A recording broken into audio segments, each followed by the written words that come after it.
warahmatullahi wabarakatuh. Bismillahirrahmanirrahim.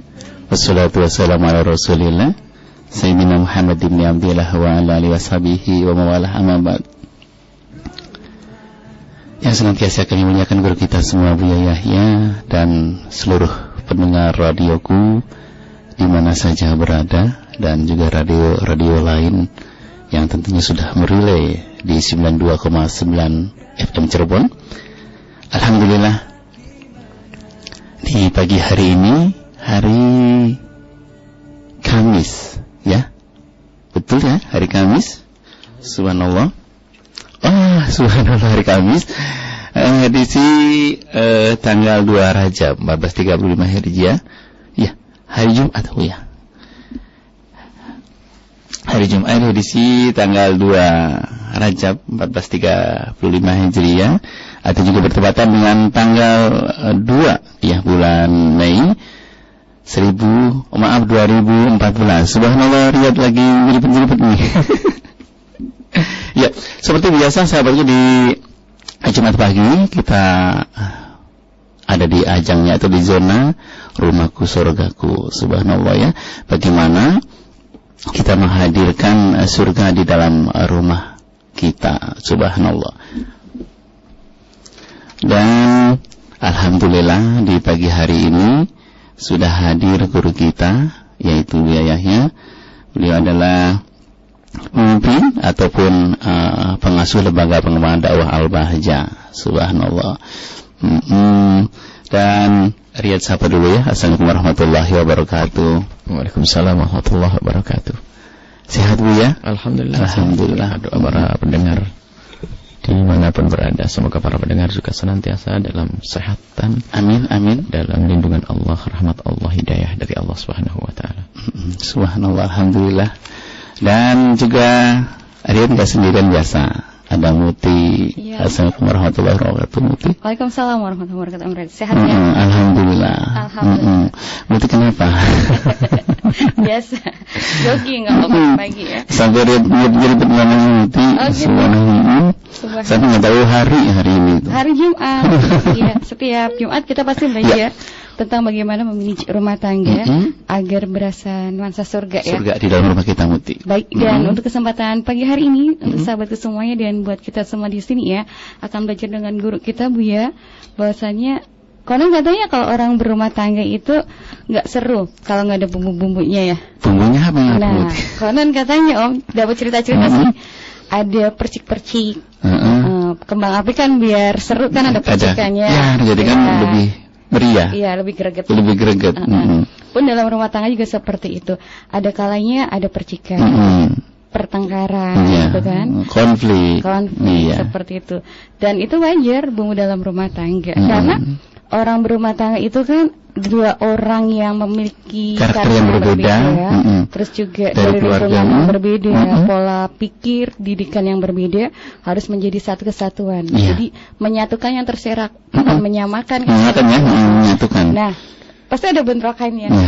Tapi tadi jadinya orang bilang itu berantem gitu kan ya. Tapi bagaimana berantem itu menjadi indah. Ya. Pagi hari ini tema kita adalah apa, Om Red? Iya. Berantem itu indah. Indahnya di mana ya? Nah, kita akan belajar bareng dengan baik, Bu ya. Silakan. Baik. Bismillahirrahmanirrahim. Assalamualaikum warahmatullahi wabarakatuh. Waalaikumsalam warahmatullahi wabarakatuh. Wassalatu wassalamu ala Rasulillah Sayyidina Muhammad bin Abdillah wa ala alihi wa ashabihi wa mawalah, amma ba'd. Para pendengar dimanapun Anda berada, di seluruh, dimulai dari Cirebon, seluruh Nusantara, atau yang ada di mancanegara yang juga mengikuti acara ini, dari saudara-saudara yang ada di Hong Kong, Kanada, yang di Arab Saudi, dan juga di Singapura, dan juga di beberapa yang ada yang informasi yang masuk bahwasanya mereka juga rutin mengikuti acara-acara yang disiarkan radioku yang dirilai oleh beberapa radio dan juga melalui streaming. semua tanpa terkecuali, semoga Allah senantiasa membimbing kita. Amin, amin. Untuk menggapai keindahan, kebahagiaan dalam hidup di dunia hingga kelak di akhirat di surga Allah Subhanahu wa taala. Dan memang di hidup di dunia semuanya adalah perjuangan untuk kebahagiaan yang sesungguhnya di akhirat. Harus ada kesadaran yang kita cari adalah bukan kebahagiaan di dunia, akan tapi kebahagiaan di akhirat. Maka yang menjadi permasalahan seorang hamba adalah di saat menganggap kebahagiaan yang sesungguhnya adalah kebahagiaan di akhirat. Kebahagiaan sesungguhnya adalah kebahagiaan di dunia. Sehingga mereka lupa dan lalai bahasanya yang dicari adalah kebahagiaan di akhirat. Memang akhirat saat ini adalah belum kita rasakan, akan tapi harus kita yakini keberadaannya. Adapun kebahagiaan di dunia itu adalah muqaddimah, itu pembuka aja, Bu ya. Pembukaan kebahagiaan di akhirat. Maka berusaha untuk bisa berbahagia. Dan bahagia itu ukurannya adalah hati yang kenal Allah, yang puas dengan apa yang Allah bagikan kepadanya. Bukan ukurannya tumpukan uang, gedung megah, mobil mewah, dan seterusnya. Karena kebahagiaan bisa dirasakan oleh seorang fakir yang ada di pinggir sawah, yang kerjaannya setiap hari hanya pergi berkebun ke sawah, akan tapi yang ada adalah candaria. Duka di saat orang yang dicintainya misalnya menemukan satu musibah. Akan tapi duka karena cinta adalah bukan duka yang sesungguhnya.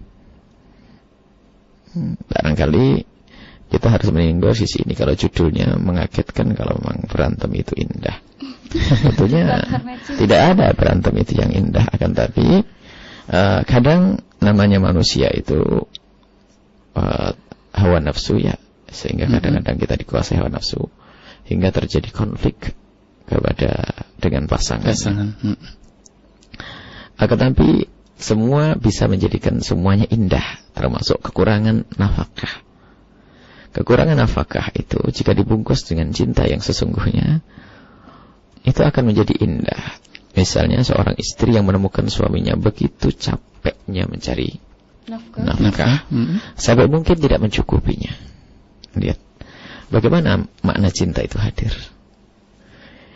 Cinta akan menghantarkan kepada wanita tersebut untuk merasa terenyuh dan penuh kasih melihat perjuangan sang suami yang bekerja seperti itu, akan tapi hanya mendapatkan sesuatu yang sedikit. Sehingga kekurangan yang semestinya menjadi bahan tuntutan ternyata bisa berubah menjadi bahan penggugah hati. Hidup terenyuh, rasa kasih sayang bertambah karena suami berjuang dan bekerja. Ia berusaha dan berusaha. Akan tapi tetap saja yang Allah beri berapa? Sedikit. Berbeda kalau suami tidak kerja, mungkin akan membuat masalah dalam rumah tangga. Suami sudah berusaha kerja keras, meres keringat, banting tulang, akan tapi ternyata yang didapat adalah tetap kurang. Lihat. Mestinya hal-hal semacam ini bagi seorang yang kenal dunia cinta dengan hatinya, bukan kalimat yang diumbar. Maka seorang yang mencintai dengan segala kekurangan orang yang dicintainya itu justru akan menimbulkan sebuah rasa di dalam hati, rasa terenyuh. Jadi sebetulnya kelemahan pasangan di dalam berjuang bukan itu adalah seperti pesan-pesan cinta yang dikirim kepada hati orang yang mencintainya. Sehingga di saat melihat kekasihnya merasa sakit, ia akan merasa tumbuh rasa kasih semakin, ya kan? Di saat susah, ikut susah, ya kan? Itu kan diingatkan oleh Nabi Sallallahu Alaihi Wasallam. La yu'minu ahadukum hatta yuhibba li akhihi ma yuhibbu li nafsihi. Jadi iman itu pun sendiri ada hubungannya dengan cinta yang ditandai dengan kalau orang yang kita cintai bergembira, tentu kita akan ikut bergembira. Dalam riwayat lain kalau susah kita ikut susah. Seperti itu. Merasakan ini makna. Sekarang bayangkan seorang istri yang menemukan suaminya kerja keras meres keringat banting tulang. Dengan gaji yang kurang, ternyata sampai di rumah yang keluar adalah kalimat yang menyakitkan. Gimana bisa cukup dengan gaji semacam ini? Dia adalah manusia yang tidak pernah kenal cinta dan tidak pernah kenal keindahan. Dipikir keindahan adalah ukuran materi yang ditumpahkan di pangkuannya. Ini adalah suatu kebodohan tentang cinta. Dan ini adalah problem di atas problem sebetulnya. Sehingga hubungan dengan sesama hanya hubungan kebutuhan. Kalau sudah hubungan sesama, hubungan kebutuhan, ini adalah musibah berat. Sehingga tidak akan ada puas. Lihat, alangkah banyak suami yang menjadi budaknya sang istri. Yang dicari adalah uang. Mana keindahan? Nah, artinya orang belum bisa menjadikan satu permasalahan ini adalah sebagai penyubur makna cinta itu. Sama yang dibahas saat ini, berantem. Bagaimana? Seharusnya kita harus cermati kenapa kita harus bermasalah dengan pasangan kita. Apa sih? Mungkin seorang suami marah kepada istrinya karena misalnya tidak pakai kerudung, atau sholat terlambat dan sebagainya. Mungkin saat itu karena istri lagi dalam keadaan sakit gigi atau menjelang mens, sehingga psikologinya juga terganggu. Sehingga di saat ditegur yang terjadi adalah jawab emosi sensitif. Sehingga marah, padahal diingatkan untuk kebaikan. Nah, sekarang harus kita baca mulai dari, jangan dibaca ke problemnya, keributannya saja. Tetapi hendaknya dari semuanya kembali kepada kenapa kok saya ribut tadi. Nah, kita cari kenapa kok saya harus ribut. Sehingga memahami sebab keributan itulah nanti yang akan bisa menyadarkan. Seorang suami, saya mengingatkan istriku, ternyata dia tambah marah. Iya. Ya kan? Kenapa dia tambah marah? Seharusnya seorang suami harus sadar kenapa kok dia harus marah. Iya. Biarpun yang diingatkan adalah sebuah kebenaran. Nah, maka saat seperti itu seorang suami berkata mungkin, aduh saya ngomong salah. Saya terlalu buru-buru karena istriku lagi sakit gigi atau lagi menjelang men dan sebagainya. Sudah saya paham kebiasaan istriku itu setiap menjelang men itu suka marah-marah. Saya lupa mengingatkan dengan cara yang seperti itu. Apa yang dihasilkan dari renungan ini? Memahami pasangan berarti ya. Setelah memahami, apa hasilnya kira-kira? Seorang suami akan merasa dia bersalah. Maka apa yang ia akan bergegas untuk minta maaf satu sisi. Jadi kembali kepada sebabnya itu sendiri. Setelah itu apa? Minta maaf. Dan itu adalah keindahan. Jadi problem itu sendiri ternyata jangan dilihat problem sebagai berantem. Kalau lihat orang kan berantem tidak indah. Iya. Sama seorang istri seharusnya segera biasakan untuk menarik kembali kepada sebab permasalahan. Jangan permasalahan dilihat sebagai permasalahan saja sehingga akan menimbulkan permasalahan baru. Misalnya, kamu keras, kamu ngangkat suara, kamu begitu. Lihat kenapa kalau suami mengangkat suara tadi? Kenapa istri kan tiba-tiba marah? Coba kita biasakan untuk berhenti sejenak mencari sebabnya. Kenapa? Kemudian sang istri pun seharusnya tahu kenapa kok suaminya kok ngomong keras. Mungkin terlalu bersemangat untuk menyelamatkan istrinya karena ia melakukan sesuatu yang haram atau dosa atau melakukan kesalahan, ya kan? Maka membiasakan kita untuk mencari sebuah pertikaian. Termasuk misalnya jika ada seorang suami misalnya marah kepada seorang istri yang, mohon maaf ini sering terjadi, tiba-tiba bersapaan di tengah jalan dengan orang lama, mungkin zaman sekarang kan ya, semoga Allah menjaga anak-anak kita tidak terjerumus dalam pacaran dan sebagainya. Ini pernah terjadi seperti itu. Seorang suami tiba-tiba marah kepada istrinya yang tiba-tiba ngomong dengan seorang laki-laki. Dan laki-laki itu adalah laki-laki masa lalunya, pernah punya kisah semacam itu. Akhirnya marah dan sebagainya, dan sang istri tersinggung berat. Karena waktu itu marahnya sang suami adalah bukan di tempatnya. Marah dan marah berat. Sehingga terjadilah konflik. Sampai sang istri tiba-tiba tercetus kalimat, kalau begini tinggalkan saja saya. Yang difahami oleh sang suami, iya kamu pengen saya tinggalkan karena kamu pengen ngejar dia kan? Ya subhanallah. Setelah kita duduk bersama, saya tanya kepada laki-laki tersebut, waktu dia ngomong dengan dia itu apakah ada tanda-tanda kedip mata atau gimana? Enggak, beliau cuma nyapa, Pak gimana, baik, itu tok. Loh, kenapa kamu cepat emosi semacam itu? Apakah dia komunikasi di belakangmu, telepon dengan kalimat mesra dan sebagainya? Oh tidak, Bu ya.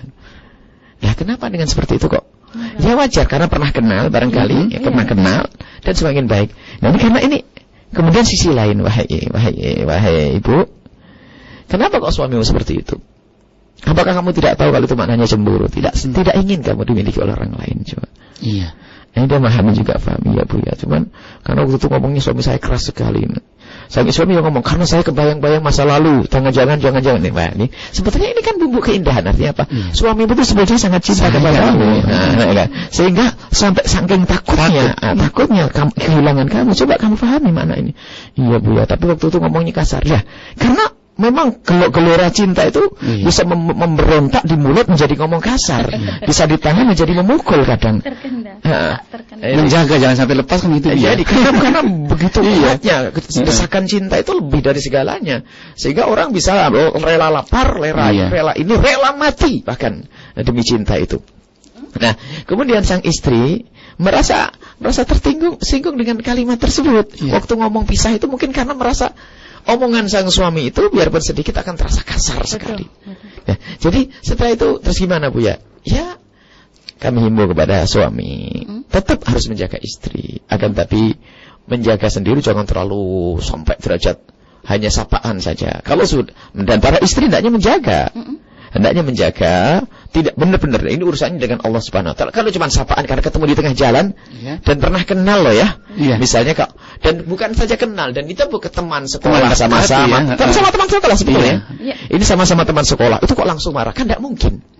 Coba ya bagaimana baik selesai. Nah, jadi kalau kita cermati semuanya itu adalah suamimu tuh ngomong keras itu karena saking cintanya kepadamu. Jadi kamu jangan emosi.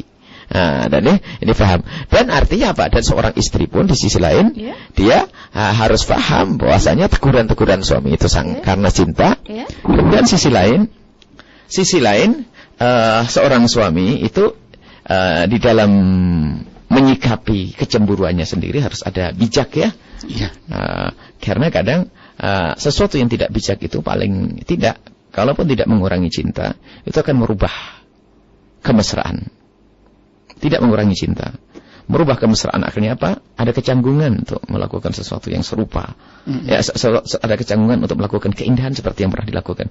Karena apa? Perilaku suamiku berubah. Mungkin cintanya tidak berkurang. Tapi ada sikap yang berbeda. Misalnya tiba-tiba suami bentak begitu. Dan kan, kenapa kok suamiku bentak saya? Kenapa? Seolah-olah hilang kelembutan yang pernah dilakukannya. Tapi sang istri tetap mencintainya. Akhirnya bingung, mencoba melangkah untuk menjadi mesra kembali. Menjadi mesra lagi itu susah. Akan tapi terjadi apa? Mulai ada konflik, dingin.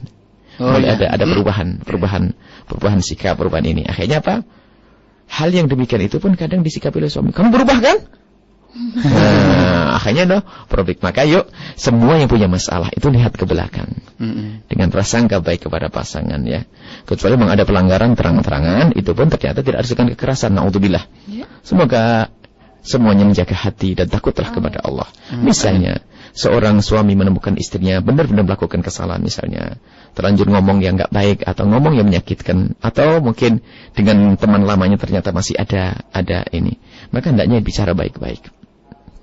Jangan dengan emosi, karena ketahuilah kalau dengan emosi yang ada adalah apa? Yang ada adalah kurang simpati atau kurangnya nilai kebijakan dari yang suami itu sendiri. Maka baik-baik.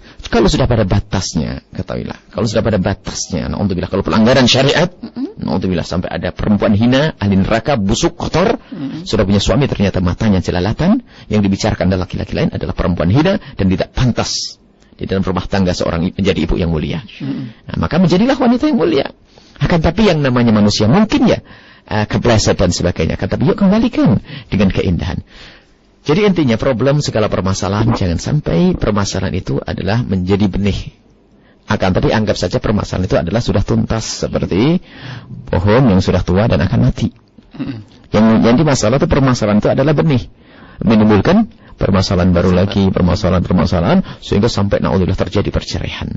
Akan tapi yuk, segala permasalahan itu anggap saja itu adalah seperti sambaran petir kepada sebuah pepohonan ya. Pertama ada konflik sedikit. Hati saya tidak nyaman. Kemudian isinya lalu terjadi sudah selesai. Akan tapi setelah itu apa?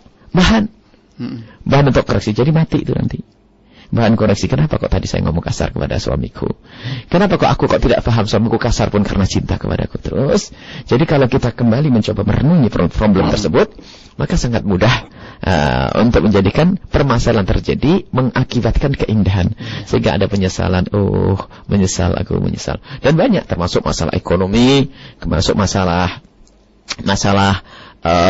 keluarga besar yang kurang baik misalnya. Itu sangat mempengaruhi sekali. Misal, Anda seorang suami ternyata mempunyai seorang abang yang jahat atau ibu yang tidak baik dengan istri Anda. Nah, maka hendaknya Anda menjadikan permasalahan ibumu dengan istrimu adalah sebab keindahan antara engkau dengan ibumu dan engkau dengan istrimu. Lain.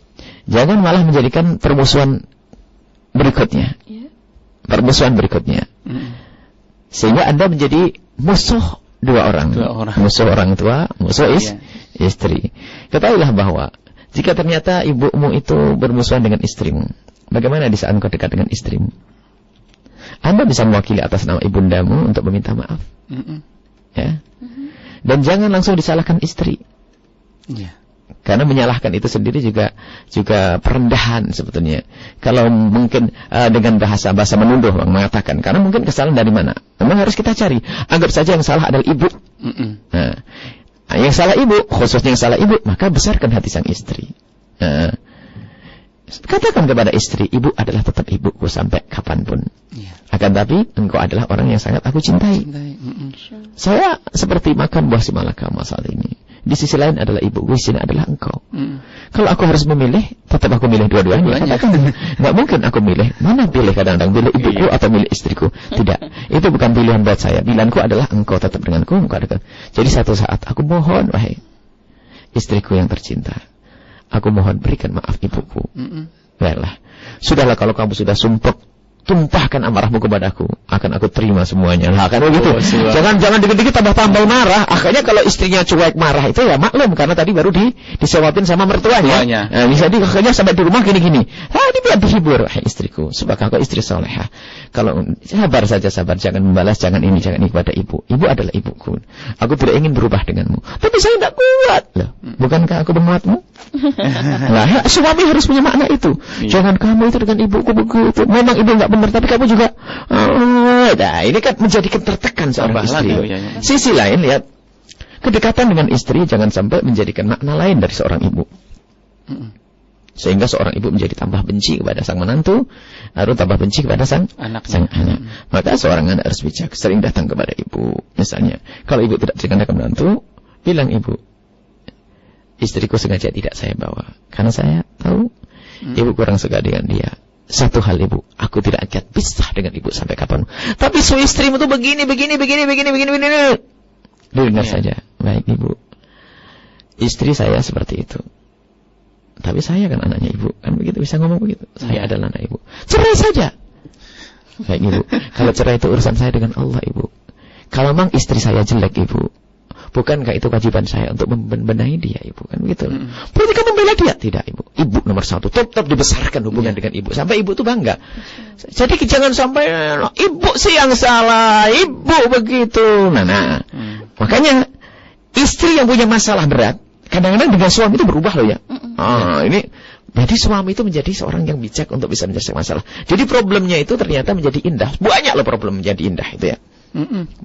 Banyak problem-problem menjadi indah. Jadi jadikanlah permasalahan atau keributan kita itu adalah sudah berakhir di saat itu juga, bukan disimpan. Maka dari itu, kalau pernah kami sampaikan kepada anak-anak yang sudah menikah, kan kita ada forum keluarga yang sudah menikah, selalu kita kumpulkan sebulan sekali ada kajian untuk semacam ini.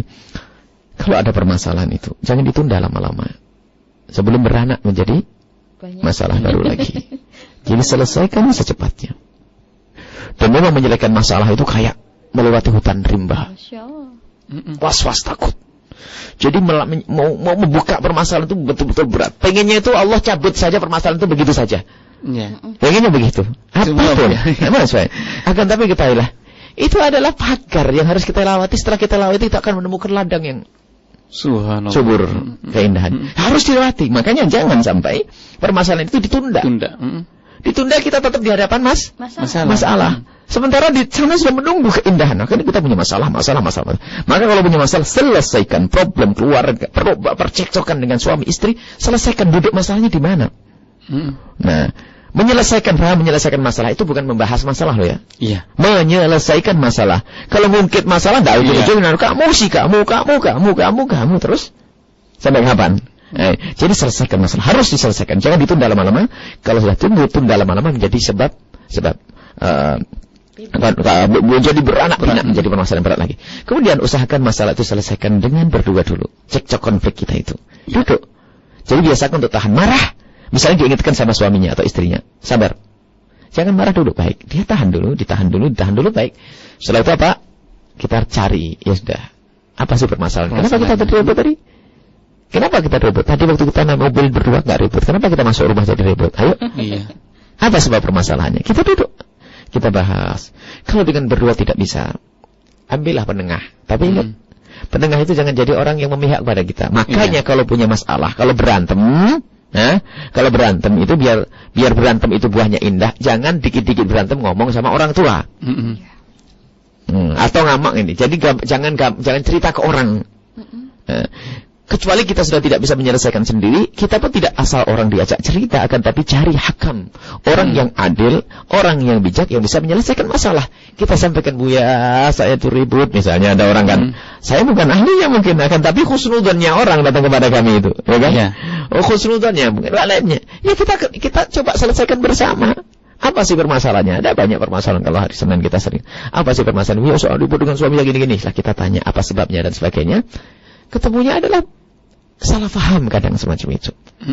Jadi datangkan orang yang sekiranya bisa membantu menyelesaikan masalah. Jangan kalau orang tua itu yang ada marah. Misalnya seorang laki-laki tak bicara kepada ibunya, bahwasanya istriku begini. Anda sebetulnya telah membuat bibit permasalahan baru lagi.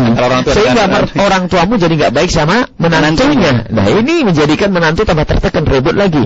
Kadang-kadang ini gampang cerita. Ember Bu. Jangan maaf, jangan. Kan ada satu orang yang sifatnya sensitif sekali. Na'udzubillah. Itu harus dipangkas sensitif itu. Harus diberi ketegasan. Ada orang dikit tersinggung. Betul. Dikit tersinggung. Repot. Ada suami dikit tersinggung. Ibunya, mertuanya hanya ngomong, sampai kapan kamu di sini? Musir nih kayaknya gitu. Maksudnya itu padahal mau diajak makan-makan. Dasar suud dan prasangka buruk, hati kotor, hitam hatinya. Ditanya, baru masuk ditanya sampai kapan di sini. Memang bertanya begitu juga kurang enak. Biasanya dikasih mukadimah dulu, makanya kepandaian dalam bertutur kata juga penting. Kita mau makan bareng. Di mana nih? Baru berapa hari kamu di sini? Ya enggak tersinggung. Kau dari awal baru datang, kapan mau pulang? Iya, padahal mau nyembelih kambing Bu. Ya. Cuman bertanya kita sensitif itu naudzubillah ada. Kita menemukan orang sensitif. Kalau orang sensitif itu jauhlah, jangan dekat sama orang sensitif. Repoti orang sensitif tuh. Nah, kita akhirnya kita manusia kan? Yeah. Kita manusia yang mungkin bersalah sengaja atau tidak sengaja. Mestinya kita buka hati selebar-lebarnya. Kita saling membuka hati untuk bisa saling memaafkan.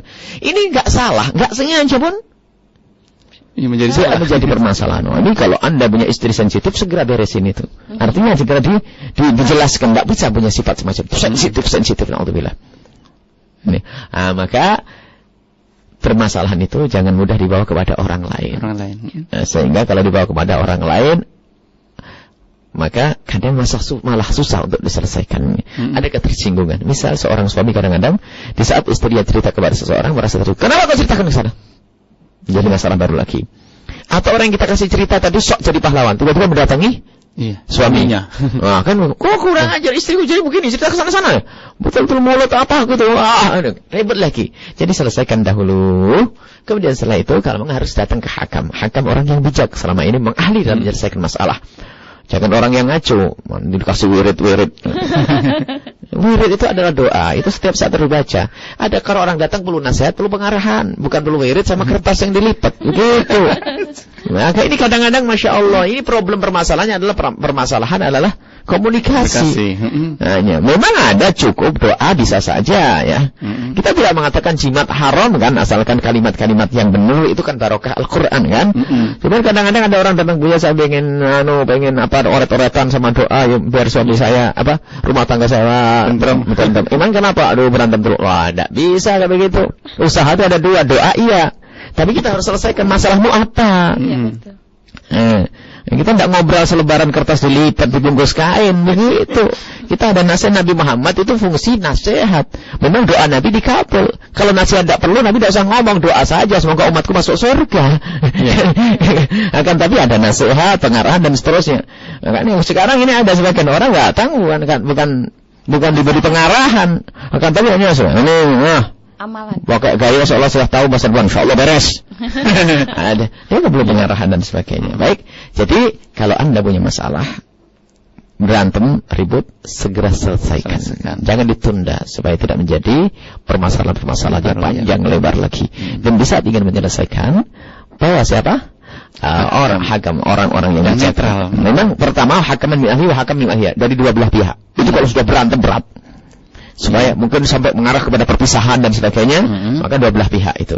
Akan tapi kalau masih ini, datanglah orang yang bijak bisa menyelesaikan masalah. Jangan curhat asal orang. Ini biasanya ini bapak-bapak ini yang pakai kerudung. Ibu-ibu itu kalau sudah tidak kuat, itu langsung curhatnya sak kantor tahu. Sampai ada suatu ketika ada orang mencurhat dengan kita ini sampai kita tidak beri kesempatan ngomong. Setengah jam ngomongin suaminya, gunjing suaminya. Habis. Sudah selesai ibu. Ya. Jadi cerita setengah jam. Dan bapak-bapak juga ada yang karena tidak punya pendidikan atau tidak punya wawasan, tidak punya. Istrinya diomongin, saya punya istri benar-benar buru-buru. Kalau punya cerita dibuatin air putih buru-buru. Jadi buru-burunya berapa kali kamu dengar? Buru-buru, semuanya buru-buru. Innalillah. Kenapa harus seperti itu ya? Baik, jangan. Kalau ingin menceritakan tentang pasangannya, tujuan adalah untuk menjalin kebaikan, bukan hanya untuk keluh kesah aja. Ini adalah bukan laki-laki yang baik dan bukan wanita yang baik. Inilah. Jadi bagaimana sepermasalahan misalnya berantem, setelah berantem itu tuntas. Iya. Jadi jangan berantem itu indah lalu nanti yuk kita berantem aja biar indah. Enggak begitu. Kalau jangan mentang-mentang itu, jangan seperti gini bahasa. Kalau kita lagi gatal digaruk enak atau tidak? Enak ya. Tapi jangan bikin gatal. Saya cari penyakit gatal. Kenapa? Biar saya punya kehormatan menggaruk setiap saat. Ya enggak begitu. Itu orang bodoh begitu. Baik. Ya, baik ya. Baik. Cukup ya bukan diwanya. Luar biasa, subhanallah. Ini itu kalimat boro-boro itu. Iya, boro-boro. Baik, dan tadi subhanallah permasalahan yang tadi disampaikan sama Buya, bahasanya untuk menyelesaikan masalah adalah bersegera. Karena keahlian kita itu suka menunda umurnya. Nah, akhirnya menjadi timbul masalah-masalah baru, makin melebar. Betul. Jadi jangan beranak-pinak kata bisa tadi ya. Baik, dan menjadi indah berantem itu bukan dicari-cari, tapi ketika sebuah masalah itu ada hadir gitu kan, segera selesaikan. Ya, dicari penyebabnya. Gitu kan. Seperti yang tadi disampaikan, analoginya adalah bahwasanya di balik hutan belantara itu ada ladang yang luas, yang indah. Dan ketika kita mendaki gunung juga terjal, itu bakal menikmatin puncaknya. Kalau kita bisa melewati terjalnya tebing seperti itu betul. Baik, kita bakal lanjut dan berinteraksi bersama sahabat-sahabatku semuanya. Anda bisa menggunakan 4 media komunikasi kami via telepon di 0231336758 dan SMS di 081321461079. Baik. Anda juga bisa bersilaturahim di FB Radio Cirebon dan juga di Yahoo Messenger kami di ID radio_QU@yahoo.com. Untuk satu tema pagi hari ini berantem itu indah. Tapi yang seperti apa berantemnya dan indahan seperti apa juga yang akan dinikmati ya Om Riyadi ya. Baik, tetap stay di 92,9 FM Cirebon, inspirasi spirit hati. 92,9 FM Radioku, inspirasi spirit hati yang dipancarluaskan dari kawasan Lembaga Pengembangan Dakwah Al-Baja, Sendang Sumber, Cirebon. Baik, terima kasih untuk media partner kami yang sudah meraih 92,9 FM Cirebon, untuk Radio Samara di 96,2 FM Tulung Agung, Radioku di 104,8 FM Kuningan. Untuk sahabat-sahabat kita juga di mana Om Rian? Di Radio Ajam, Karimun Kepulauan Riau. Juga ada Radio Darul Mustafa Jalumajang Jawa Timur. Radio Madinatus Salam Banjarmasin Kalimantan Selatan 90,9 FM. Iya. Dan juga ada Radio MBS Gresik dan Blitar. Iya. Dari Dowadi di Sukabumi.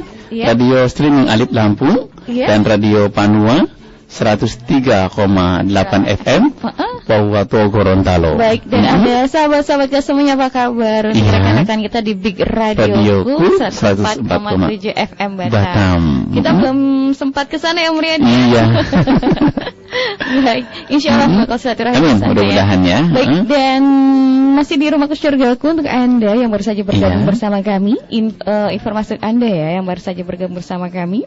Baik, Anda di mancanegara atau juga di Nusantara. Tema kita pagi hari ini adalah berantem itu indah. Cuman mesti tadi jangan sampai karena berantem itu indah cari-cari ya. Yuk kita berantem biar dapat keindahan. Gak seperti itu ya. Tapi bagaimana ketika kondisi sudah terjadi konflik gitu kan, tidak menjadi bencana, gitu kan, bukan menjadi sad ending ya Om ya, tapi happy ending. Karena pada saat orang berantem tadi seperti yang sudah disampaikan Bu ya, nggak terkendali, nggak terkontrol, emosi kan yang ada, egonya yang naik.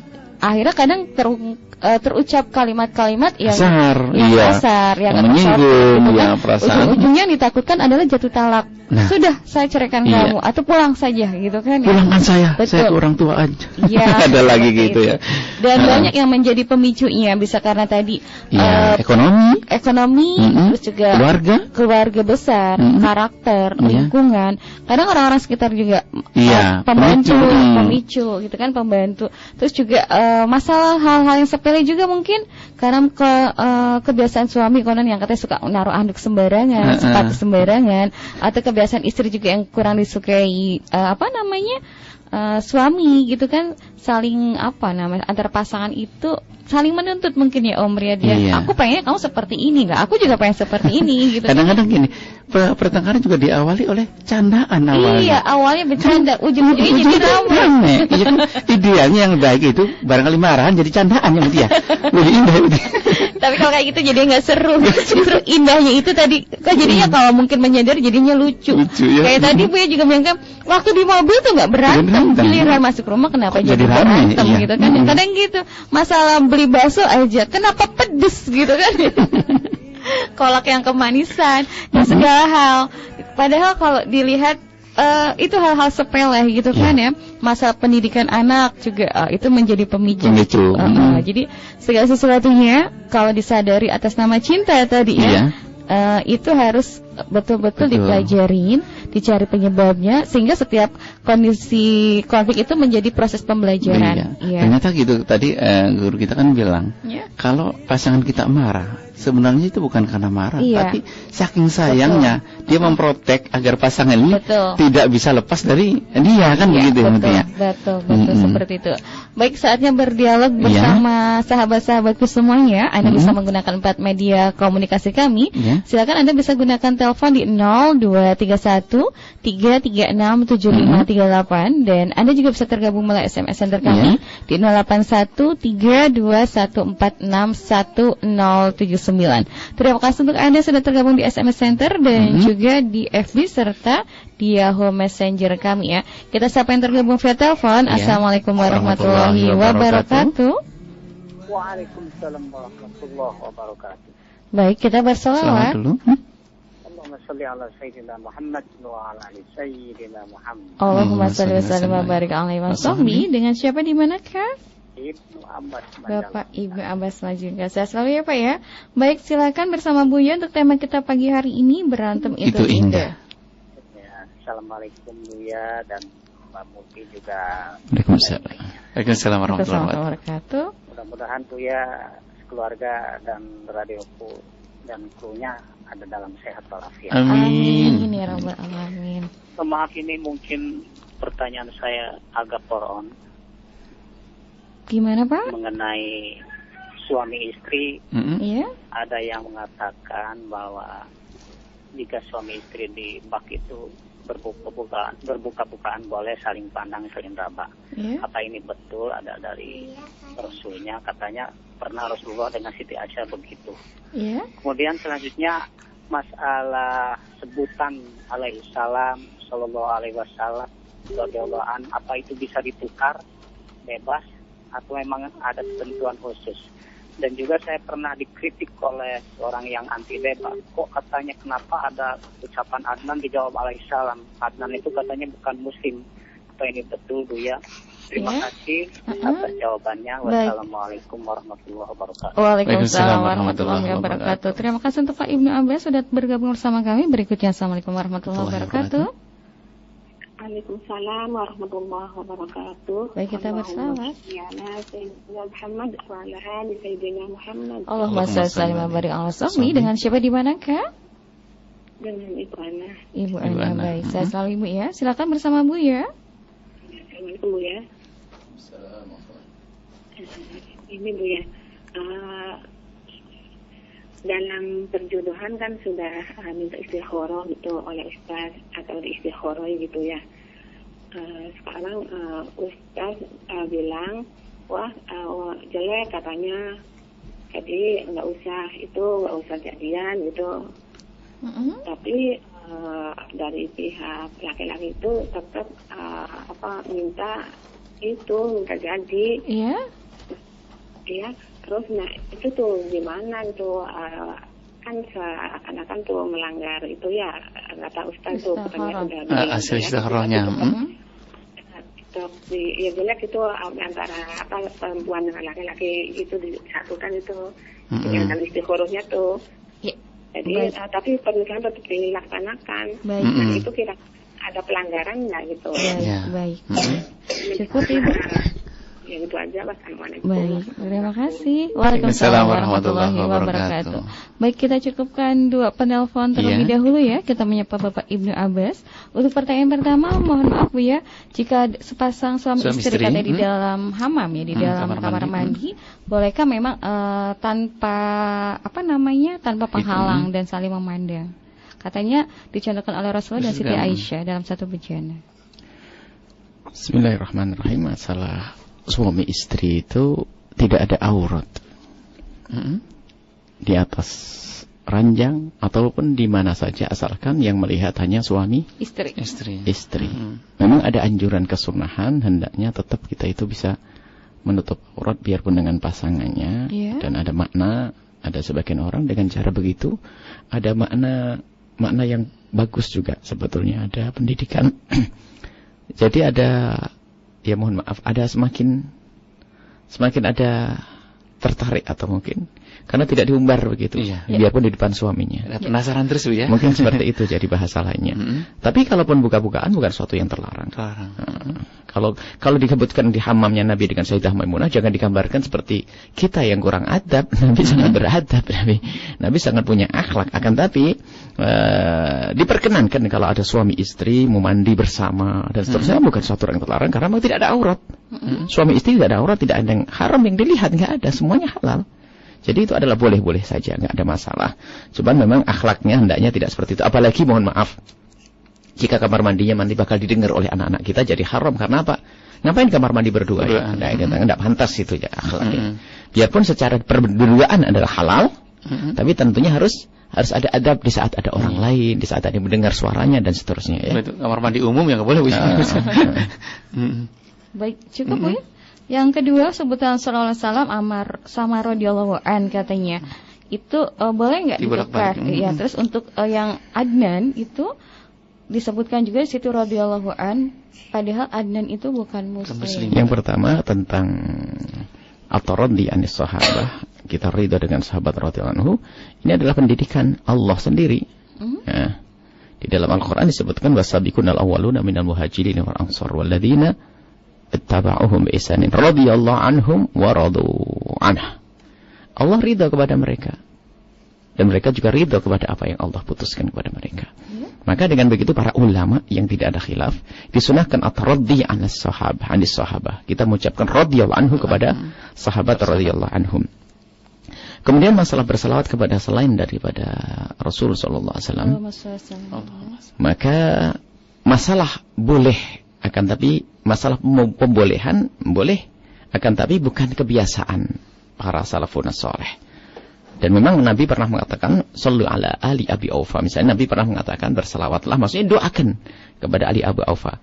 Maka disinilah kita kembali kepada apa yang biasa dilakukan para ulama. Kalau salawat dan salam hanya diberikan kepada Rasulullah Sallallahu Alaihi Wasallam. Kemudian apakah boleh kita bersalam kepada ahli bait Nabi Sallallahu Alaihi Wasallam? Para ulama mengatakan bersalawat kepada sahabat dan ahli bait secara sendiri, ini sebagian mengatakan adalah makruh. Makruh, ada sebagian ulama mengatakan begitu. Tapi kalau digabung dengan Rasulullah boleh. Misalnya Allahumma salli ala Sayyidina Muhammad wa ala ali Sayyidina Muhammad wa ala ashabi Sayyidina Muhammad. Boleh kalau dibarengkan. Tetap sebenarnya bersalawat kita kepada ahli bait Nabi sallallahu alaihi wasallam, kita bersalawat kepada. Akan ada sebagian lagi mengatakan tidak apa-apa bersalawat kepada ahli bait Nabi sallallahu alaihi wasallam.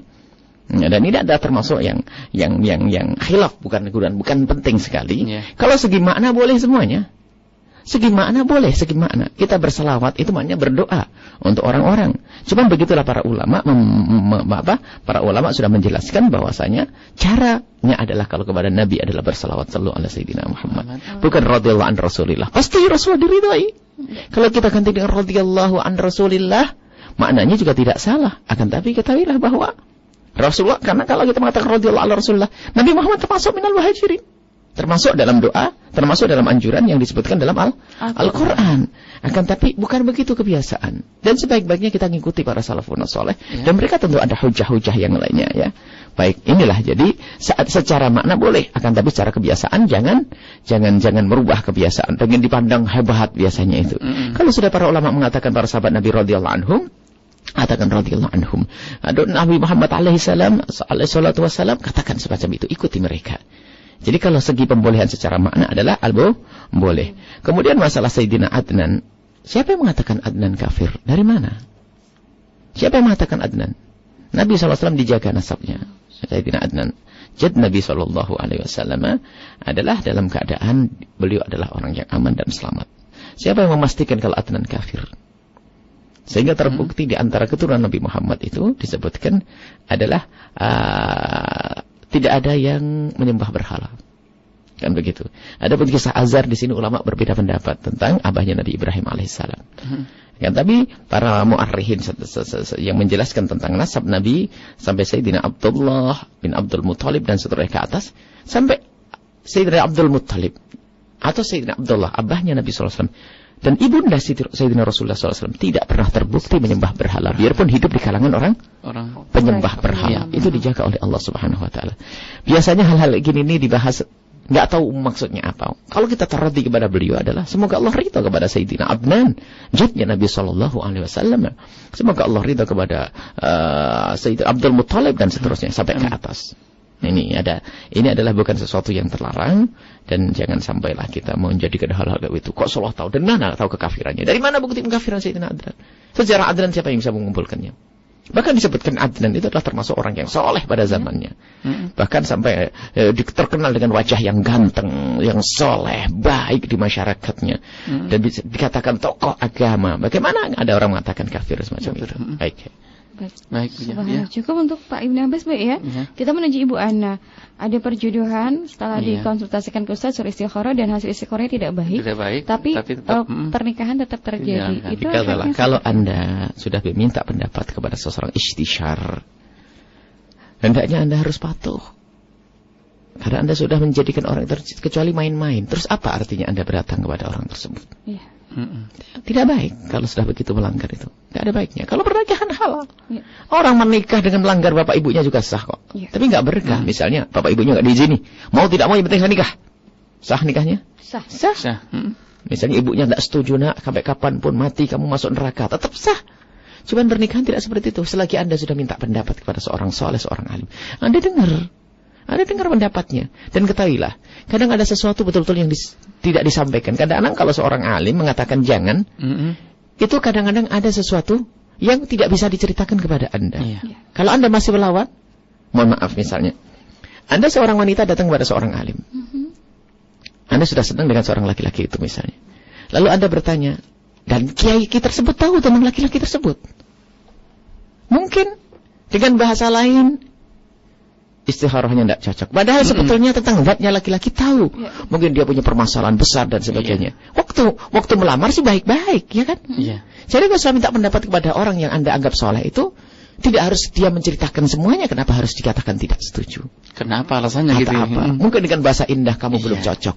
Itu ada yang disembunyikan. Makanya kalau Anda langgar, Anda banyak kerugian nanti. Mohon maaf, sering loh ya. Karena kadang banyak hal yang tidak bisa diceritakan. Kita pun sering menemukan. Kita menemukan seorang laki-laki lamar seorang perempuan. Atau seorang perempuan dengan seorang laki-laki istisyar kepada kami. Setelah kita lihat, ada yang nggak benar. Mungkin dari segi nafkahnya, segi ininya. Cuman kita tidak ngomong begitu langsung kan. Nah, tapi coba menjawab bahasanya apa? Belum cocok. Belum cocok. Dan memang begitu belum cocok. Setelah istikharah terungkap. Tapi kan tidak diceritakan. Kalau diceritakan kan mengungkap yang ini. Coba katakan kalau kamu sudah minta pendapat kepadaku, amanat. Amanat bagiku harus disampaikan. Itu sampaikan. Baik. Seperti itu. Jadi jangan dilanggar. Kalau dilanggar tentu adalah bermasalah. Betul. Karena bermasalah. Akibatnya sangat tidak baik itu. Baik. Cukup Bu ya untuk Bu Ana. Baik, terima kasih Bu ya. Dan kita menyapa sahabat yang tergabung via SMS 324. Assalamualaikum warahmatullahi wabarakatuh. Waalaikumsalam warahmatullahi wabarakatuh. Allahumma shalli ala sayyidina Muhammad wa ala ali sayyidina Muhammad. Semoga semuanya mendapat keduanya. Bu ya. Amin ya rabbal alamin. Bu ya, bagaimana dengan istri yang sering mengucapkan atau minta pisah ke suaminya yang dikala berantem karena suami itu kan suka nggak mau diam, selalu ngomel sampai keluar kata-kata yang kasar. Tapi setelah istri mengucapkan ya udah kita pisah aja daripada berantem terus, baru suami itu terdiam katanya. Itu gimana Bu ya? Intinya suami takut pisah tapi selalu dolim pada istrinya. Bagaimana istri yang mengucapkan minta cerai? Baik, silakan Bu ya. Suami yang zolim tapi nggak mau pisah, tidak mau nggak mau pisah. Ya sebetulnya kayak gitu tuh nggak bisa ya dijawab dengan begini. Kita harus tahu. Karena kalau suami cerewet itu, mungkin istrinya juga bebel kan. Kita nggak tahu ya. Jadi kita dari mana sebabnya? Kita jangan buru-buru. Kalau menilai itu kan harus lihat. Karena kalau suami dikit-dikit marah, bagaimana? Jemuran nggak diangkat, sandal taruh di luar, sandal anaknya kena air hujan separuh satu hilang, nggak bisa kepake, marah lagi. Panci pagi-pagi mestinya sudah dicuci, suami sudah tidak dibuatin kopi, buat kopi sendiri, pancinya kotor lagi dan sebagainya. Ini kan bisa menjadi masalah. Jadi perlu dilihat lagi, jangan. Jadi pantas saja suami bangun tidur marah, mau pergi marah sepatunya hilang, mau pergi marah bajunya ini, mungkin bisa. Tapi mungkin juga suami nggak benar, memang ada suami begitu tuh, ada model kayak begitu. Kerjaannya marah, terus memangnya istrimu kau jadikan budak di dalam rumahmu. Ada semacam itu. Tidak ada penghargaan, tidak ada dan itu juga begitulah qismah pembagian dari Allah nasib. Itu mungkin kayak tadi pernikahan sudah dikasih pendapat sama kiai masih dilanggar begitu, atau orang tuanya dilanggar dan seterusnya ya. Atau memang sudah benar caranya, faktornya masih dapat suami yang seperti itu, maka bagaimana seorang istri menata? Seorang istri menata semua yang demikian itu. Nah, semestinya datangkan kepada orang yang kalau Anda sendiri tidak bisa menasihati, mungkin datangkan kepada kenapa? Didiskusikan apa yang menjadikan sebab suaminya kok ngomel-ngomel, dicari itu. Kalau memang sifatnya baik, ada dua pilihan. Nah kalau sudah sifatnya pahami saja. Berarti dengan sabar dong. Anggap saja punya suami yang punya kekurangan fisik. Kan tidak bisa kita ungkit-ungkit lagi kan. Akhlak juga, sifat juga seperti itu. Sifatnya pembawaan seperti itu. Harus ngerti. Kalaupun marah kan bukan sesungguhnya. Kan dia sudah bisa menilai. Sebetulnya dia tidak pengen pisah kan gitu. Itu kan nilai sebetulnya. Plus ya. Cuma suami saya punya kebiasaan seperti itu. Ya kan. Ngomel terus dan seterusnya. Nah. Kemudian tak taunya Pak. Untuk menghentikan mulutnya adalah pisah. Ditantang. Berarti di sini sebetulnya ada cara. Ada harapan untuk bisa dihentikan mulutnya. Cuman jangan dengan kalimat cerai. Nanti kalau diiyakan sama suami jatuh cerai. Berarti inilah yang kami sebutkan perlu penengah. Perlu ada yang ingatkan bahwasanya mungkin ada yang ingatkan suamimu, hai bapak yang baik, suami istrimu sebenarnya sangat cinta kepadamu, akan tapi kalau caramu setiap saat kamu ngomel terus, bisa saja cinta itu hilang dan berubah menjadi kebencian. Cobalah dirubah. Tapi istriku begini, nah baru nanti kita bisa diskusi dengan suami itu gini. Kalau istri punya kekurangan, kebongkar nanti kita ceritakan kepada istrinya. Jadi tolong cari penengah yang demikian itu. Jangan biarkan seperti itu. Kalau memang itu sifat yang jelek, tapi saya memang sifat saya begini, demi cinta. Ayo dirubah sifat itu, ditahan. Kalau itu sambil guyonan, pakai solasi setiap pagi, pasang solasi di mulutnya. Maksudnya, artinya harus ada, apakah ditulis di rumahnya, aku suami yang suka cerewet, berjanji, tulis di pojok dapur. Jadi mau marah kelihatan. Nah itu. Jadi dijadikan suasana guyonan terus ya. Makanya ini kuncinya sederhana yang Buya sebutkan tadi. Sensitif dipangkas dulu. Jangan ditulis tersinggung. Maksudnya saya ya. Bukan gitu. Memang harus diselesaikan. Perlu hakam ya. Kalau memang ada yang bermasalah semacam itu secara sesungguhnya hendaknya yuk dibicarakan baik-baik. Allah alam baik. Terima kasih Bu ya, dan sahabat kita di 684. Assalamualaikum warahmatullahi wabarakatuh. Waalaikumsalam warahmatullahi wabarakatuh. Bu ya, apakah benar kalau istri sedang marahan sama suami dan belum baikan, maka ibadah yang dilakukan istri seperti ibadah sholat dan ibadah lainnya tidak akan diterima? Apakah itu benar? Bukan begitu. Jika istri memang istri yang nuzuz, kurang ajar, bangkang, dikasih tahu, makanya hendaknya istri itu memang punya sifat yang sifatnya itu tetap menjadikan seorang suami adalah imam. Termasuk jika seorang suami itu misalnya mempunyai pilihan, asalkan bukan sesuatu yang haram. Bukan sesuatu yang haram ya, hendaknya seorang istri tidak mudah untuk membantahnya. Jadi sir rahasia kepatuhan seorang istri sendiri itu adalah Allah akan titipkan nanti hati lembut di hati sang suami itu sendiri. Cuman ada model istri itu sok punya pendapat, akhirnya dikit-dikit langsung protes. Makanya ini karena imammu, makanya kalau sudah imam itu memilih, asalkan bukan yang haram jangan biarpun urusan cat rumah. Misalnya suami biarpun tidak ngerti, yang benar adalah pendapatnya sang istri. Tapi bukan masalah halal haram ya. Tapi asalkan tidak halal haram dan tidak ada kerugian, sudahlah ngalah pendapat sang suami didengar karena imam. Cuman ada sisi lain, hei para suami, kalau pemimpin yang baik itu adalah akan selalu minta pendapat pasangannya atau siapapun yang ada di bawahannya. Cuman itu loh, ciri wanita itu kadang-kadang dikit-dikit protes. Urusan ke pasar kan ada dua. Ada dua, yang satu ada di Sumber, yang satu di Kali Tanjung. Nah, maksudnya suami itu ada maksud pengen Kali Tanjung sekalian beli pakan ikan atau apa. Suami yang enggak di Brebes, di Sumber aja. Aduh. Kenapa biasakan begitu? Kalau pengen bicara yang baik abang. Kalau di Sumber itu ada gini, nanti suaminya akan ngomong apa? Kalau di Kali Tanjung ada pakan ikannya, saya mau beli sekalian. Kan gitu, misal. Sekali jalan. Tapi jangan dikit-dikit protes kepada suami. Apalagi menganggap suami memang jarang bicara. Itu kadang jadi bulan-bulanan. Masya Allah. Tidak, kalau sudah suami ngomong, maka tolong dipatuhi selagi tidak yang haram. Itu akan mengundang keberkahan. Tapi wahai suami yang baik, hendaknya biasakan untuk minta pendapat. Atau bermusyawarah dengan istri, itu adalah sebagai kemuliaan. Tadi gimana permasalahannya? Permasalahannya suaminya itu suka benar enggak kalau sedang marah sama suami? Nah, jadi sebab marahnya. Kalau sebabnya adalah karena sang istri, maka Allah malaikat pun akan mengutuknya. Hina manusia, wanita nuzuz adalah wanita maksiat. Maksiat dan dia dosa. Kalau masalah diterima itu adalah amalan lain. Tidak ada yang keterangan sebab tidak diterimanya, akan tapi dikutuk oleh malaikat. Kalau tidak diterima sholatnya tidak ada hubungannya dengan itu. Akan tapi ketahuilah bahwa kalau ada ibadahnya seorang wanita yang dengan bermaksiat, misalnya dilarang pergi ke masjid, masih pergi ke masjid, maksiat, tidak mendapatkan pahala, tidak diterima oleh Allah Subhanahu Wa Taala. Tapi kalau masih ibadah di rumahnya, di kamarnya sendiri, di saat suami tidak membutuhkannya, misalnya, kalau ibadah sunat suami membutuhkannya, masih ibadah sunat sampai suaminya itu sampai tertidur menunggu istrinya, itu bukan tidak mendapatkan pahala perempuan semacam itu. Jadi kalau permasalahannya dibuat oleh seorang istri, ya Allah murka, malaikat mendoakan. Akan tapi kalau kesalahan karena sang suami, makanya tidak dong, karena dia bukan melakukan yang salah. Tapi sebaiknya ingat, kalau ada permasalahan selesaikan segera biar ibadah tetap enak dan diterima oleh Allah Subhanahu Wa Taala. Baik, terima kasih. Dan sebelum break, kita menyapa sahabat yang tergabung via FB ya. Terima kasih untuk Anasta Anririn. Assalamualaikum warahmatullahi wabarakatuh. Assalamualaikum warahmatullahi wabarakatuh. Allahumma shalli ala sayyidina Muhammad wa ala sayyidina Muhammad. Baik, semoga Buya, Umi, Muti dan juga Kang Riyad, Al-Bahja dan semua pendengar menjadi orang yang sabar. Amin. Dan dalam ridha Allah, amin ya rabbal alamin. Baik, Buya, menurut ilmu psikologi bahwasanya marah yang dipendam akan seperti bara dalam sekam yang suatu saat akan meledak dan juga tidak baik untuk kesehatan. Dan Islam mengajarkan untuk menahan marah, terutama pada tolakan pertama, bagaimana cara menyalurkan amarah yang benar sesuai syariat agar termanajemen dengan baik dan tidak menjadi amarah yang terpendam. Ghadab, bahasa Arabnya namanya ghadab. Ghadab itu satu sifat.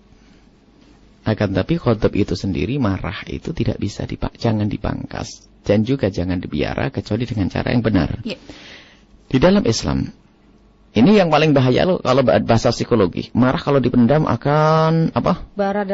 Kalau begitu luapkan sekali kan. Enggak benar ini, bukan begitu pendidikan. Jadi marah, lihat indahnya Islam kalau ada ilmu.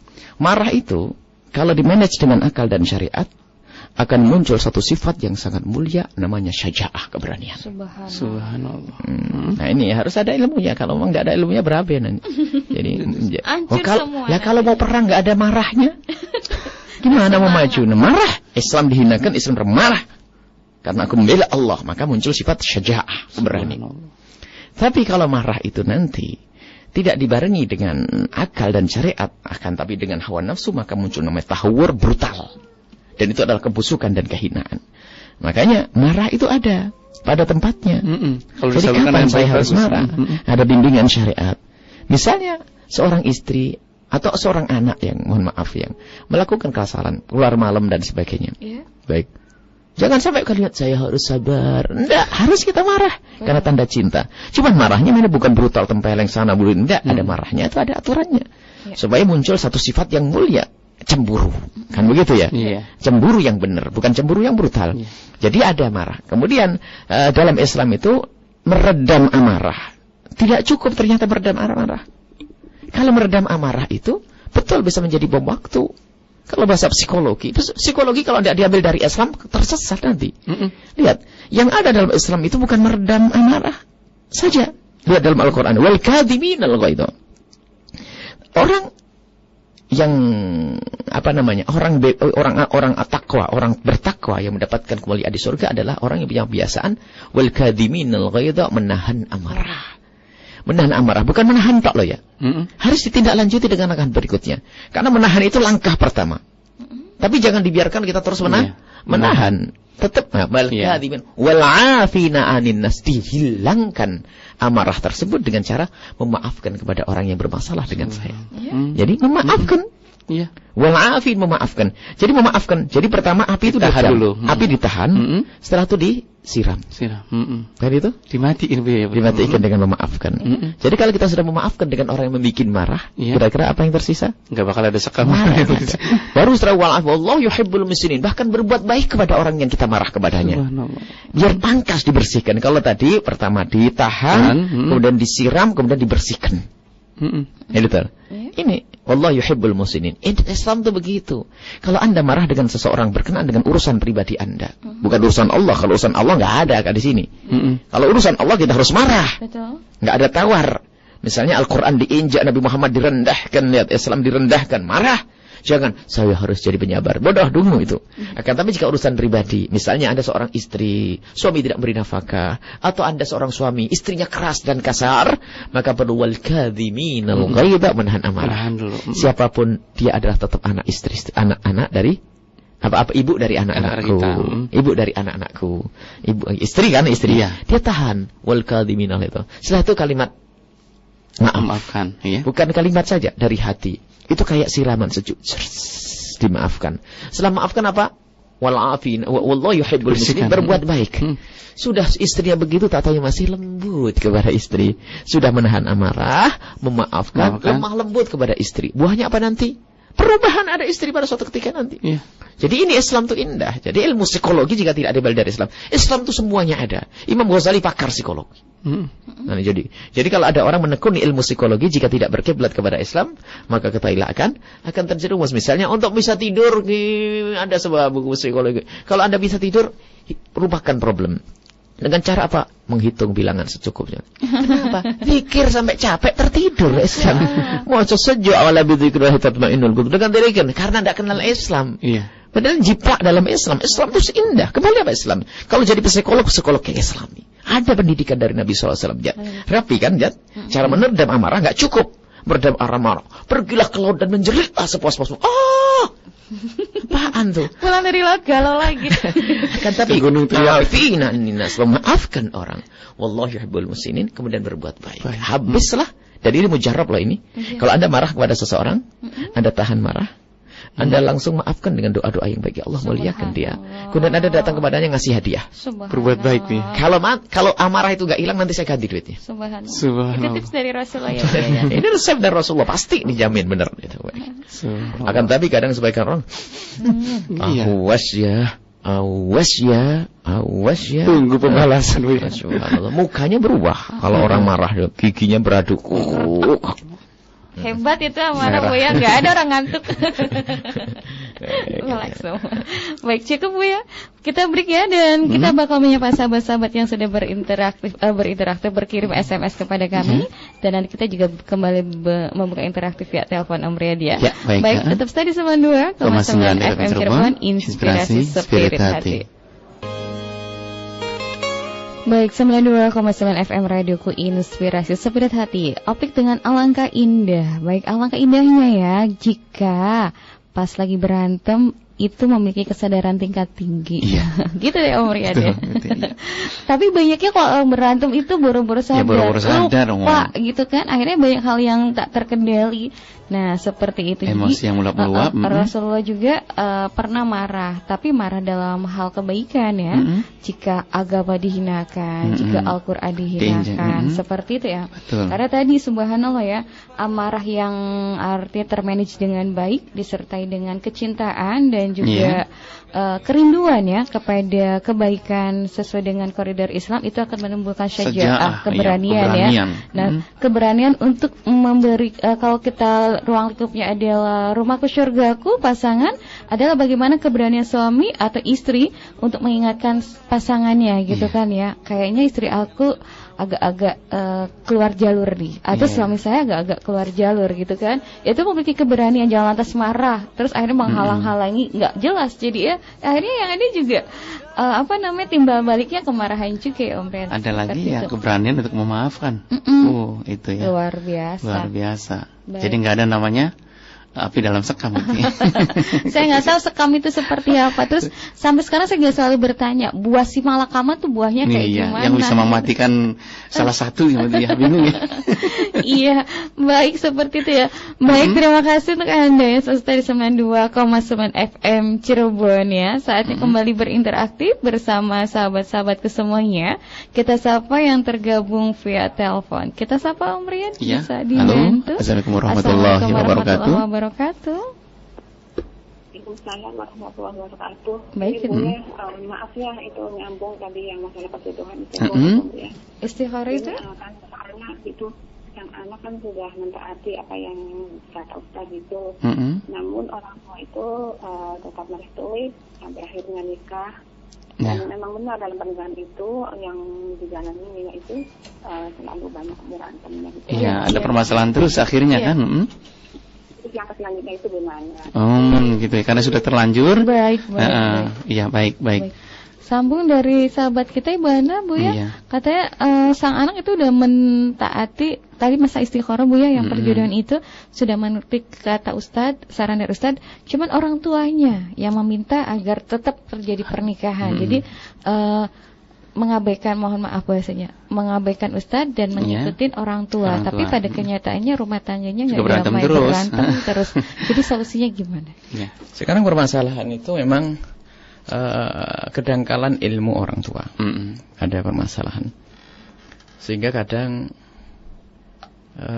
makanya pandai-pandailah sebagai seorang anak membawa orang tuanya kepada kepercayaan kepada tokoh dan ulama. Kalau Anda tahu orang tua Anda awam. Ya, ini. Kalau Anda tahu orang tua Anda awam, maka siasat Anda dari hari demi hari adalah apa?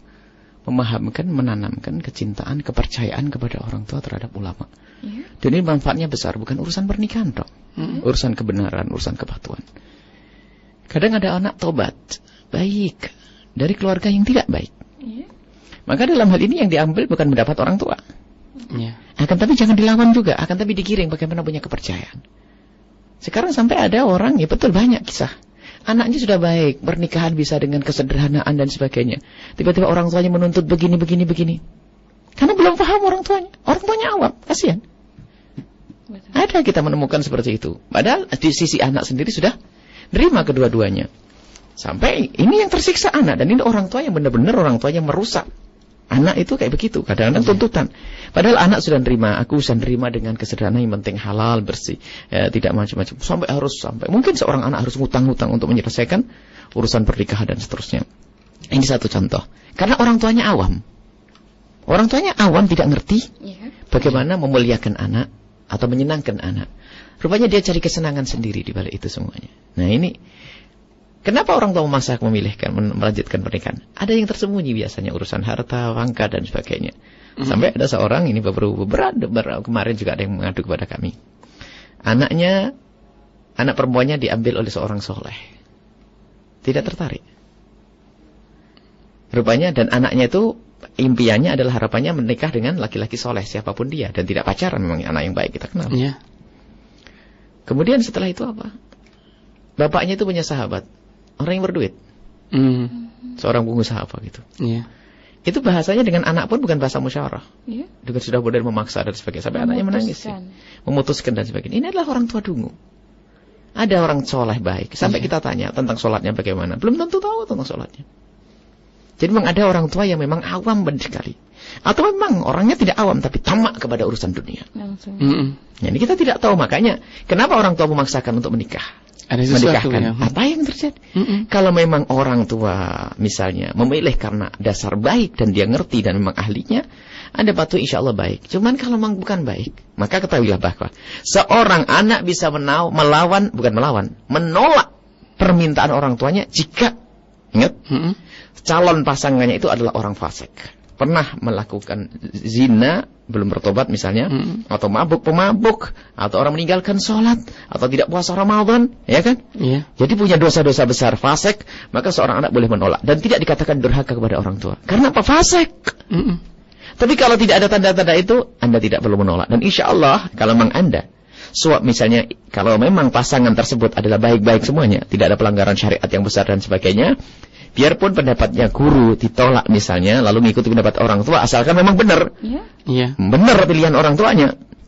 Dan mungkin minta pendapat dari gurunya pun tidak minta pendapat dari orang tuanya.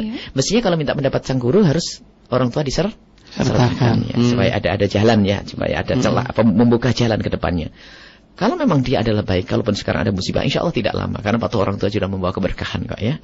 Kalau memang pasangan Anda adalah bukan orang fasik, pasangannya bukan orang fasik, bukan orang yang meninggalkan sholat, bukan pezina, bukan ini, maka ketahuilah jika dipatuhi urusan orang tua, insya Allah mengundang keberkahan. Kalau sekarang terjadi perseksualan, insya Allah tidak lama. Sebab patuh pada orang tua adalah tetap penting. Tapi ingat, kalau Anda jadi orang tua, ingat orang tua yang benar.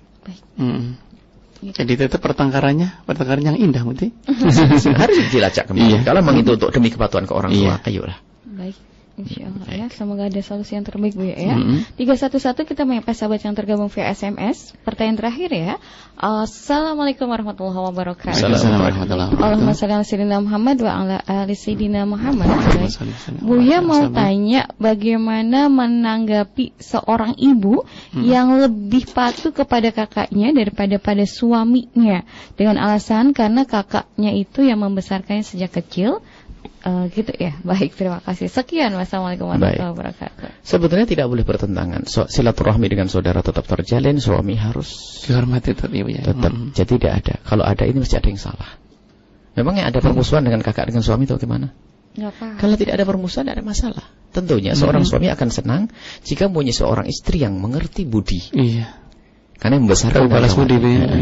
Dan sebagai seorang kakak yang baik, tentu akan selalu menghimbau adiknya untuk tetap patuh pada suami. Jadi ini yang perlu dicari permasalahannya. Jadi kalau orang baik nggak akan ada permasalahan. Memang istri bawah naungan kita sebagai seorang suami. Akan tapi kalau ibunya sakit, katakan kepada istri, silahkan kau akan membantu ibumu kapan, berapa hari pun diperkenankan. Jangan, kamu itu sudah diserahkan kepada aku, ngerti enggak? Mau kemana? Harus istri nggak benar lah. Bukan begitu pendidikan Islam. Jadi mestinya Anda sebagai seorang kakak, jika mempunyai seorang adik yang sangat patuh kepada suami, adalah sangat-sangat bangga.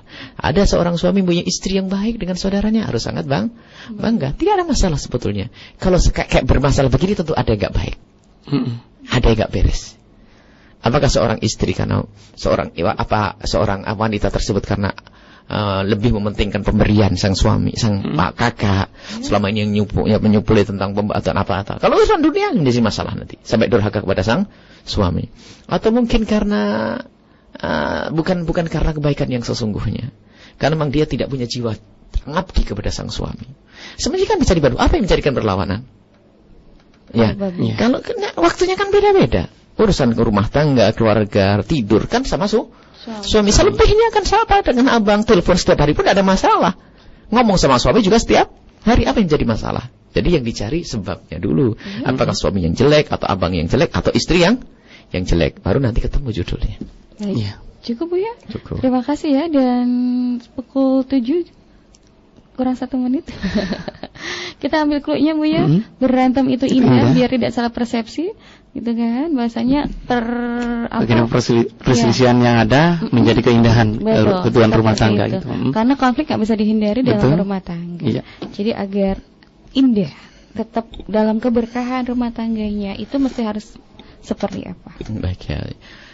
Di dunia itu adalah memang tempat untuk ujian. Dan kalau orang paham ujian itu maknanya adalah untuk naik pangkat, naik kelas. Dan ujian bisa saja dalam urusan ekonomi. Sesaat ekonomi tiba-tiba diberi oleh Allah kesempitan. Kaya raya tiba-tiba diturunkan oleh Allah agar bisa beristighfar untuk diangkat. Sehat diberi penyakit. Rumah tangga diberi percekcokan agar kita sadar bahwasanya beginilah kita hidup dengan manusia. Sehingga harus semakin menatah hati. Kadang kesabaran itu baru muncul setelah kita belajar. Betul. Dari kekejaman istri atau kekejaman suami atau kekejaman tetangga. Karena selama ini dia tidak pernah belajar sabar. Makanya ternyata belajaran. Sehingga kalau menemukan istri kejam, dia akan belajar ilmu sabar. Karena istriku semacam itu. Setelah itu, dia belajar ilmu kesabaran, baru setelah itu bagaimana menyelesaikan permasalahannya. Jadi jadikanlah perjalanan hidup ini adalah selalu pelajaran untuk menjadi lebih baik, bukan menjadi lebih buruk. Jadi problem dalam rumah tangga, percekcokan permasalahan itu juga pelajaran. Dan maka dari itu jangan sampai kita terus jadi orang yang belajar. Jadi percekcokan dengan masalah yang sama tidak boleh terjadi 2 kali. Iya. Ini loh kaidah. Seorang mukmin tidak akan masuk lubang dua kali. Kalau dulu permasalahannya gara-gara kompor, jangan besok kompor lagi. Itu kedunguan. Baik, ini saja. Baik, Bu, terima kasih ya. Dan Anda juga sahabatku, terima kasih sudah tergabung melalui media komunikasi kami. Mohon maaf untuk SMS yang belum sempat kami bacakan dan teleponnya belum sempat kami sapa ya Om Riyad. Iya, karena banyak banget gitu ya. Iya, banyak banget dan subhanallah. Semoga niatan baiknya untuk belajar bersama kami menjadi keberkahan ya, insyaallah. Nanti sambung lagi di kesempatan yang lainnya.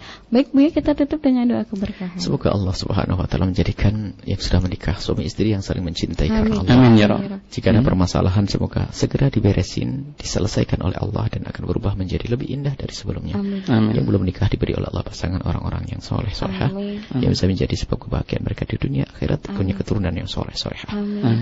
Ahli surga. Amin. Husnul khatimah, panjang umur, sehat walafiat, taat kepada Allah. Al-Fatihah. A'udzubillahiminasyaitonirrajim. Bismillahirrahmanirrahim. Alhamdulillahirrahmanirrahim.